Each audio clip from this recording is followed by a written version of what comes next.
আপনারা যদি সত্যি জনগণকে শ্রদ্ধা করতে পারেন, আপনারা যদি সত্যি জনগণকে জানাতে পারেন যে যেই ত্যাগের কারণে তারা আপনাদের এখানে এনেছে সেই ত্যাগের প্রতি আপনারা সম্মান রাখেন, তাহলে আপনাদের কিছু জিনিস নিয়ে আলাপ করছেন, সংবিধানে কী আছে কী নাই সেটা নিয়ে কথা বলছেন, রস্যকার দীর্ঘকার রস্যই দীর্ঘই সেগুলি নিয়ে বিতর্ক করছেন, কিন্তু ভুলে যাচ্ছেন জনগণই কিন্তু সবচেয়ে উপরে, সংবিধানেরও ওপরে।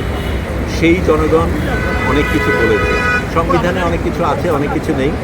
সেখানে গণ অভ্যুত্থানের কথা নেই, সেখানে বিপ্লবের কথা নেই, সেখানে প্রধানমন্ত্রীর পালিয়ে যাওয়ার কথা নেই।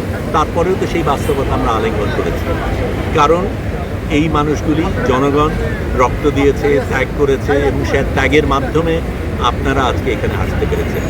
আপনারা যদি সত্যি বিশ্বাস করেন জনগণ সবচাইতে ওপরে, আপনারা যদি সত্যি জনগণকে শ্রদ্ধা করতে পারেন, আপনারা যদি সত্যি জনগণকে জানাতে পারেন যে যেই ত্যাগের কারণে তারা আপনাদের এখানে এনেছে সেই ত্যাগের প্রতি আপনারা সম্মান রাখেন, তাহলে আপনাদের এটাকে মেনে নেওয়া দরকার।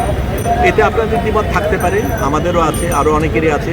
সম্পূর্ণভাবে একমত কোনো ক্ষেত্রে কারো হয় না, কিন্তু মোটা দাগে জনগণ যেটা চেয়েছে সেটাকে শ্রদ্ধা করা আপনাদের কাজ, কারণ জনগণকে শ্রদ্ধা করা আপনাদের কাজ। পারি না এটা আবার রাজি একটা জায়গায়